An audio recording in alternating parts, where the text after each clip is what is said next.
Hi guys, in this video I finally explained the finally keyword that is often used in a try catch block in the context of exceptions.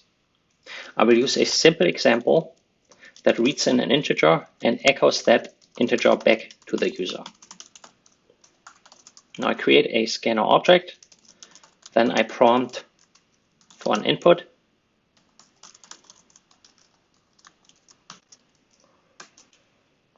and I read that input into a variable named value, and then I output that value back on the console.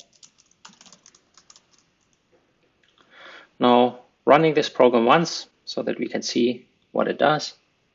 Here I can enter any integer, for example 15, and it echoes 15 back to me.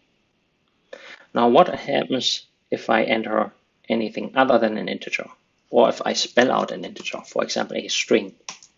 This will throw an input mismatch exception. So I will add a try catch block here.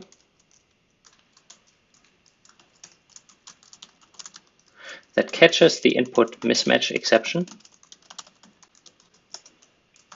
and it outputs a message invalid input.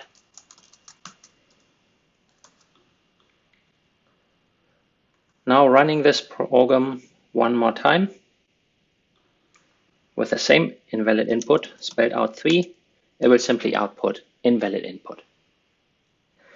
Now I do get a warning here. The warning tells me that I may have a resource leak because I never close the scanner. So I could add it at the bottom here of the try catch block, but this is not ideal. If the exception is thrown on this statement, when I call the next int method, the remaining statements in the try block will never be executed. So it fails to close the scanner. What I could do is add it after the catch block. This will also not work, however. What if there's an exception that I did not expect and it immediately returns from this line? It does not match any of the catch blocks, so it immediately returns the scanner would also not be closed. If I add it into one of the catch blocks that I have, the same issue could occur. If there's an exception that does not match any of the types of the catch blocks, it would also not be closed.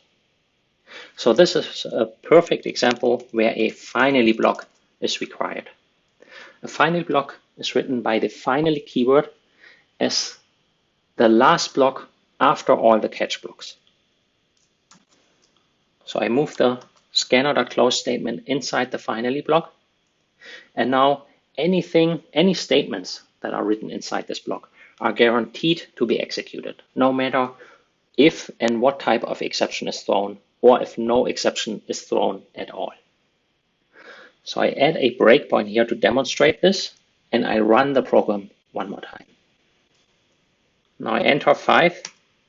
This is reflected, and we can see at the end no exception was thrown, and the statements in the finally block are executed. I run this a second time, and I enter text, so some invalid input. Now the exception was thrown. It shows invalid input because the mismatch exception matched the catch block, and after the catch block also the statement in the finally block is executed. Now the scanner is always closed no matter what happens, so this is the reason for a finally block. I hope you enjoyed this video. Thank you for watching.